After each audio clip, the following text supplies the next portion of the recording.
Je vais répondre tout de suite à la question, juste une petite note, rectification. Article 185 de la Constitution, le Sénat peut s'ériger en haute cour de justice. Les travaux de cette cour sont dirigés par le président du Sénat, assisté du président et du vice-président de la Cour de cassation. Donc c'était juste pour corriger. Monsieur Martelly. Madame, j'ai mes 3 minutes. C'était juste pour corriger le cahier de madame. Non. Bien. Que son équipe a applaudi d'ailleurs. Et que l'article 145 démentit. Pour parler de la reconstruction, il est important et impératif de séparer reconstruction, quand on parle de reconstruction physique, et la reconstruction de l'homme, de l'âme haïtienne. On a tendance à penser aux grandes infrastructures, les ports, aéroports, qui sont des indices de développement, et ils sont des impératifs. Cependant, je dirais tout simplement qu'il faut faire la part des choses. Quand on a une belle route qui vous amène dans un village où les gens, moun yo pa kon li, moun yo pa kon écrit, à l'école, et que route ça servi tout simplement à transporter charbon dans la zone vers la capitale, son route qui a détruit. Il s'agit plutôt d'identifier des projets économiques dans cette zone d'abord, et ensuite pour porter infrastructure qui a participé dans le développement économique. C'est cette approche que nous allons avoir. Nous comprenons l'importance des ports, nous comprenons l'importance des aéroports, nous comprenons l'importance des stades et tout ça. Et encore, il faudra bien que dans les ports qui sont à l'extérieur, qu'il y ait des collectivités territoriales là, que l'argent, que le gérer par lui-même tout, parce qu'il va falloir penser à décentraliser l'État aussi, et le ça pour y participer, pour développer les villes. Pas que cet argent revienne à l'État et que ça revienne à l'État central. Il faut que les développer zones liées. En ce qui a trait à la reconstruction, maintenant je dirais des ports et des aéroports, on en a parlé de l'autre côté, mais peut-être qu'on n'a pas identifié les sources. Il va dire qu'il y a l'argent à sortir. C'est vrai que il y a l'argent de reconstruction, que nous ne pouvons pas côté lié. Mais nous-mêmes, nous connaissons déjà, à travers tous ces points que nous cherchons, que nous avons une entreprise qui est les BOTO, qui c'est en anglais, il veut dire Build, Operate and Transfer, et construit, gérer et transférer des entreprises qui ont venu, il y a bâti un port pour, mais comme si ils ont investi l'argent, ils ont comme responsabilité pour gérer pendant un certain temps, pour rentrer l'argent par eux, et puis, selon négociation que vous faites, que le 15 ans, que le 20 ans, que le 25 ans, après ça, ils remettent le pays à lui. Donc c'est pour me dire nous, que nous pas chita sous l'argent reconstruction que nous promettons non seulement, nous avons un développement durable, parce que nous identifions sources de financement, ça c'est la nouvelle façon de penser, ça va exister dans l'ancienne génération, ils pas habitué à ce système, ça, son système neuf, c'est lui que nous avons mené par la population. Madame Maniga, vous avez une réponse ou un ajout à faire? Non, un tout petit commentaire. Bien content. En une minute, s'il vous plaît. Bien content que vous montrez l'article de Constitution qui dit ce qu'est la Haute Cour de justice et vous répondez aucun commentaire. Vous pensez bien qu'on n'est pas capable de rivaliser avec moi sur question de Constitution, pas capable. En ce qui concerne la reconstruction, ou seul barré que je dit tout à l'heure, c'est que l'approche générale, c'est que nous considérons qu'il faut que nous maintenions sans doute système administratif là, mais sur le plan économique, que nous identifions 4 grandes régions du pays. Le Grand Nord, le Centre, l'Ouest et le Sud. Et je crois que c'est à partir de là, pour nous envisager, pour nous élaborer les pôles de développement. C'était juste un complément à la question, à mon intervention. Monsieur Martelly, vous avez un complément, un ajout? Un complément, c'est pour dire tout simplement que c'est pas dans la compétition que je voulais entrer avec Madame Maniga, pas du tout. Je voulais montrer que dans le champ là, côté le fort, que le fait, ouais. Mais non, pas du tout. Non, mais c'est ma minute, c'est ma minute. C'est même Madame Maniga, vous avez un problème de minutes. Ouh là là, s'il vous plaît. Vous rentrez dans mes minutes, Madame Maniga. Calme, je vous laisse parler. Laissez-moi, quittez-moi parler. Quittez, ma bonne minute pas. D'ailleurs, je voulais faire compétition dans niveau ça avec vous. Je voulais faire compétition à terre avant, côté peuple là. Côté peuple là, c'est là que je faire compétition avant. C'est pas dans la haute cour de justice. Montrez-vous que dans la haute cour de justice, qu'on connaît plus passer, non fait erreur. Non, pas du tout. Allez, ouais, pour à terre que je connais passer. Là, ne répondez pas, attendez. Attendez. Le public, s'il vous plaît, c'est à la fin. Le public, on va passer suivez à la les ordres relance, du président, calmez-vous. Merci, Monsieur Martelly. La relance et les candidats, les journalistes, s'il vous plaît. Bon, et... Monsieur Garcia, oui, la deuxième question que j'aimerais poser, c'est toujours question reconstruction, puisque c'est là dans nous. Nous connaissons que reconstruction, qui dit reconstruction du pays, c'est CIRH. Commission intérimaire pour la reconstruction d'Haïti, qui tout le monde considérait comme une sorte de gouvernement. Et maintenant, me rappeler que le président de la République là, il n'a pas joué un grand rôle dans CIRH. Il a seulement veto en décision CIRH. Je pense qu'il n'est pas d'accord. CIRH, tout le monde connaît, il y a en tête l'ancien président Clinton avec premier ministre là. Et c'est première question. Mais en même temps, question ça, l'autre tout, que CIRH là, il paraît aujourd'hui un peu en déliquescence. Chaque réunion le fait, c'est bataille. Même réunion qui t'a fait semaine passée à ici. Nous t'avons aimé connaître, et est-ce que le candidat a eu intention de quitter CIRH là, Jean Liéa, puisque il va l'obliger au Emmanuel, et en octobre 2011, est-ce que il a considéré question ça? Madame Maniga, s'il vous plaît. Oui, je pense que effectivement, c'est une bonne question, CIRH là, qui mène nous de plein pied dans la politique internationale, que malheureusement, nous n'avons pas abordé alors qu'elle était inscrite dans le thème 1.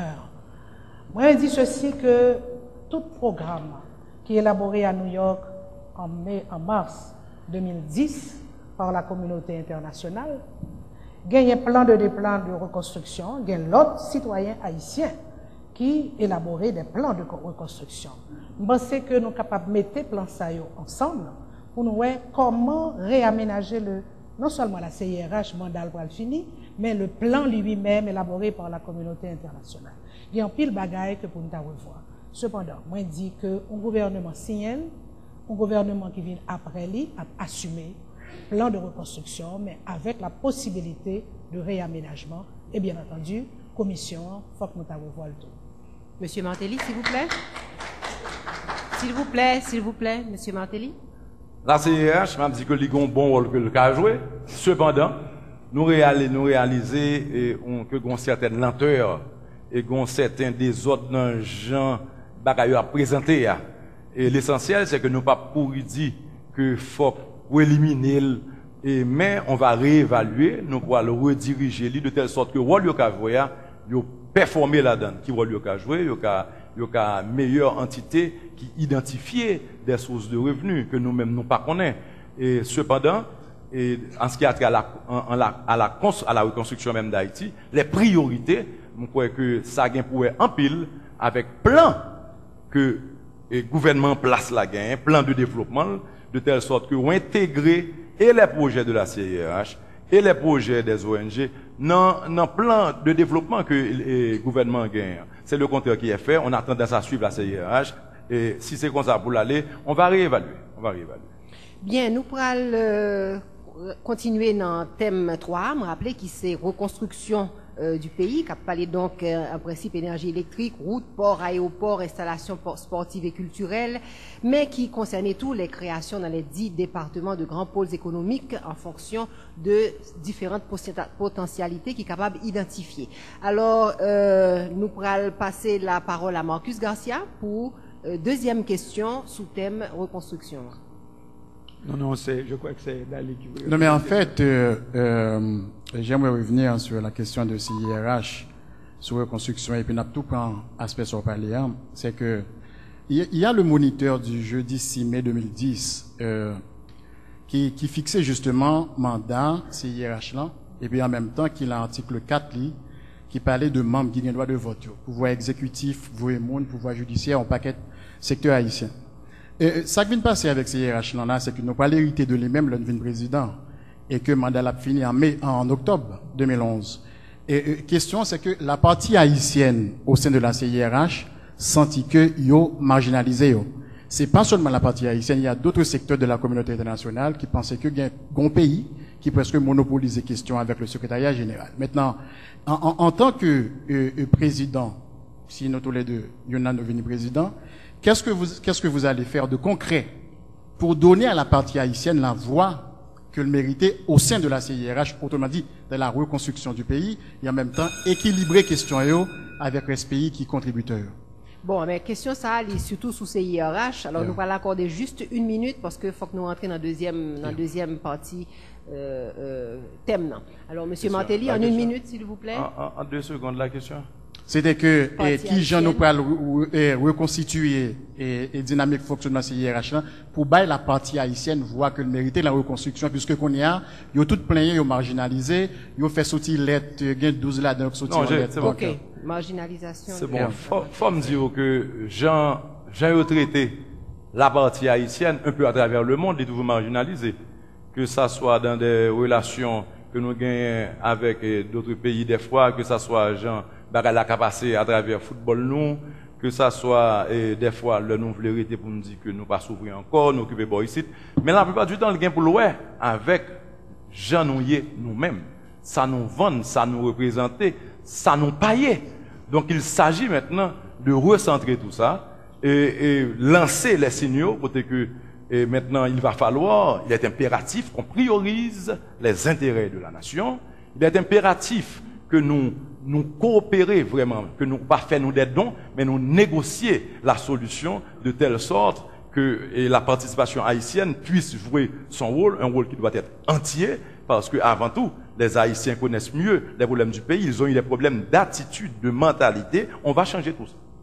Nouvelle façon de penser. Bien. Madame Maniga, s'il vous plaît. Eh bien, pour une fois, je suis d'accord avec Michel Martelly, la négociation. S'il vous plaît, s'il La vous plaît, négociation, le public. pensez que notre rôle nous, dans mi-temps communauté internationale, nous sommes petits poissons.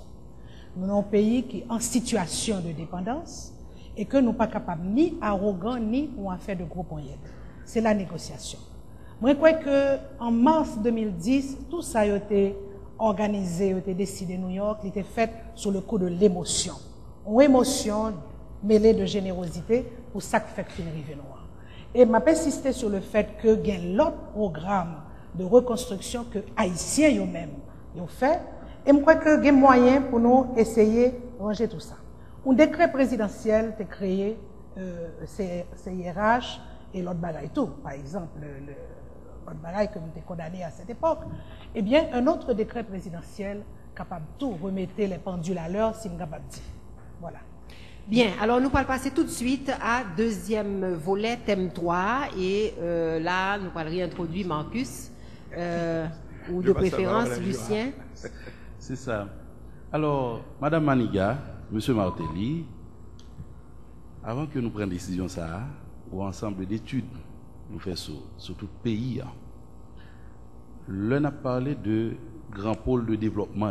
Nous allons quitter à guise, nous-mêmes t'as souhaité, c'est Elisabeth le permet, que, exemple, M. Martelly prend, Mme Maniga va prendre. Dans le cadre de développement économique du pays, dans le cadre de décentralisation, nous avons souhaité que, nous, séparément, nous chaque, identifier pour nous 3 axes majeurs économiques par département pour exposer nous et dire comment nous pourrons matérialiser durant les 5 années à venir. Bien, Monsieur Martelly, s'il vous plaît. Rapidement, je dis nous que déjà, par exemple, au Mall Saint-Nicolas, il y a 2 possibilités. Il y a une possibilité pour venir avec un système éolien qui a courant dans tout le Grand Nord. Et ça, c'est un bagage qui a contribué à développement, quand on parle de reconstruction, il y a un courant dans tout le pays. Et il y a aussi une entreprise que moi rencontré qui a des plans pour le faire et un tourisme là. Dans la zone, arriver jusqu'à l'île de la Tortue en dépensant $1 billion par année. Ça, c'est, on va identifier pour Mall Saint-Nicolas, ce sont des choix. Et au Mall, à Fort Liberté, par exemple, il y a cette baie, une baie que on doit décider de faire, et des ports de plaisance ou bien ports commerciaux, et côté qu'on a fait des grands centres de développement touristique, pareil à ceux que nous connaissons, les voisins là, des grands pôles de développement, côté que c'est pas un mouvement touriste là, c'est même qui va rapporter l'argent, au niveau agriculture, ils vont consommer ce qu'il y a dans la zone, donc la développer, un mouvement agriculture, formation de monde qui va travailler dans le tourisme, et du côté de la grandance par exemple, un côté, il y a un rare côté qui était vraiment vert, on peut parler de l'écotourisme justement, et c'est pour ça que tout à l'heure, on a parlé de route qui a mené nous côté, puis c'est charbon, c'est vous aussi, on a tendance justement à ratiboiser et pas gagner un plan. Et ça fait déjà, je parle de la grandance. Et à Jérémie, l'essentiel est plutôt, ce serait plutôt d'avoir une grande université, puisque la zone n'a pas d'université. Et ce sont, après les longs pôles de développement, parce que tout passe par l'éducation, faut pas oublier ça. Et À Port-au-Prince, moi, je limiterai les investissements pour le moment, puisqu'on parle de déblayage avant de reconstruire.